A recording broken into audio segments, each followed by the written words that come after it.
back to IGN's E3 live show. Here with us is Herman Hulst to show us the PS3 exclusive Killzone 3. What's up, everybody? Thank you, Jess. Yes, I am Greg Miller alongside Herman from Guerrilla Games. Herman, Killzone 3, tell me all about it. Where are we right now in the story? So we're basically where we left off, right? We pick it right up. Your main nemesis, Fazari's dead. Your invasion fleet has pretty much been annihilated. You find yourself there stuck on a very, very dangerous, very alien planet. You want to get the hell out. So you're going to be relying a lot more on your buddies, and you want to get off the planet. That's your purpose. Now, obviously, Killzone 2 was set on the same planet. This looks entirely different, though. Do you want to talk? I mean, what are you guys doing in the visual atmosphere? So, Killzone 3 is very much about exploring the homeworld of the Helghast. And in Killzone 2, a lot of that took place in the capital city in Paris, and we'll be exploring a lot more of what these guys are doing, where they're from. So you've got these Arctic settings, but we're also taking you to alien jungles, we're taking you to the nuclear wastelands, even up to space in the end of the game. So you can get to see a lot of it. One thing you saw in this presentation right now, and then today at the Sony press conference, huge set pieces. You guys are doing 3D. You were flying around here. There's jetpacks. Why did you feel you had to take it to that next level? Because we can. No, that's so set pieces is. I think that's very much an innate part of Killzone. It's just. It's all about. It's about action. It's about explosions. It's about being right in there in the heat of the war, and that's what Killzone is, and it's always been that way. Now we can take it to a next level. It's bigger, particularly the intruder here. We like to open our levels, as you've probably noticed, on an intruder. By popular demand, requests from fans, we now actually have gameplay on one of these vehicles, and we love building that. How easy was it to incorporate fan demands like that? I mean, it seems like there was a long wait between the original Killzone and Killzone 2. There was, yeah. And now there's this quick turnaround. I mean, did you guys feel rushed, or you just feel like, we're ready to go, let's hit it while we're still hot? I feel so rushed, very rushed. But it's 2 years, but we have a great team now, a team that's a lot more mature, available from January 2009, basically, when the game mastered. So a lot more experience in the team. We had a great foundation off of Killzone 2. And it's been working hard, but you're right. It's very much the most ambitious game we've ever made. It's a bigger game. It's got more variety. It's in 3D. It's going to be PlayStation Move enabled. So we're picking a couple of fights with our QA team. We're going to have to test all of that. Was that something you guys wanted to do as soon as you heard about the Move? As soon as you heard about 3D, you're like, we have to get on board with that? So specifically what we showed today, 3D, is I think it's such a great combination with what Killzone is about. Killzone's always been about immersing the player in the heat of the action. Really, this incredible world, you're right there, cinematography, and you're in the middle of it.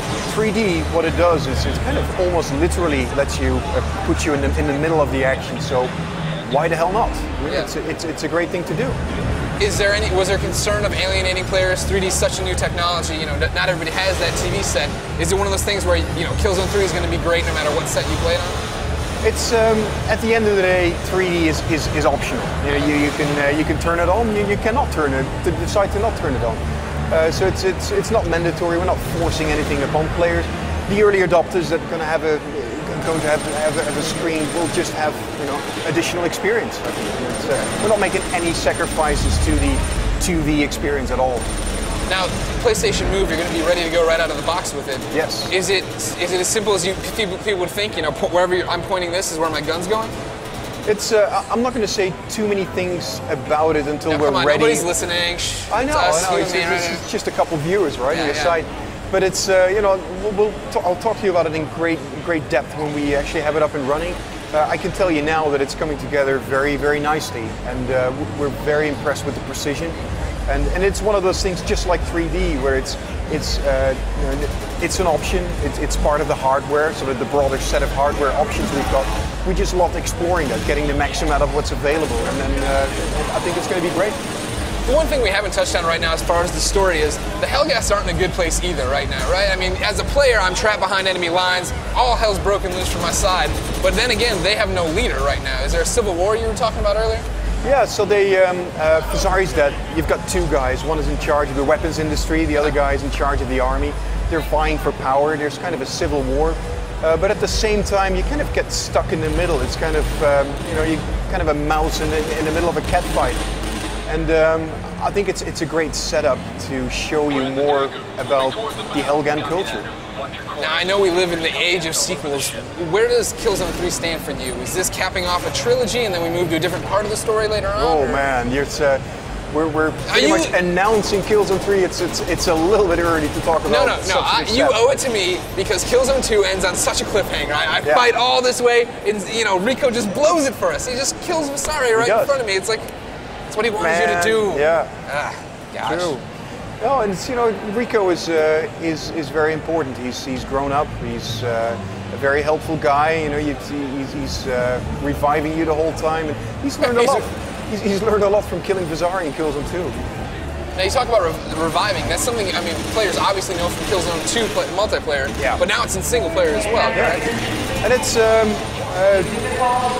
I've been playing through it a lot, obviously, the last couple of days, and it's actually very helpful. It comes in at very convenient moments, and you feel like, hey, there's no reason to be stuck there. It revives you, you get on. It allows for a great, smooth experience. One of the things we just noticed there too. Look at these brutal melee kills, right? Yeah. Why did you feel this is something you had to add to the third Killzone? We've not just looked at doing new things. We've also looked at the systems that already work very well in Killzone 2. And close combat is something that I think it fits in very well. What we talked about earlier is you're kind of stuck on this planet. You have to be kind of vicious and brutal because you're outnumbered, you're outgunned, so you have to be as mean as you can. And it's another cinematic element we can throw in. Awesome. And when's it come out? February 2011. Herman, thank you so much. Very welcome. Thanks a bunch, guys. Wow, folks, we've seen some awesome stuff so far, but stick around. The show isn't over yet. We're coming right back at you with more demos of the hottest games at E3. Stay tuned.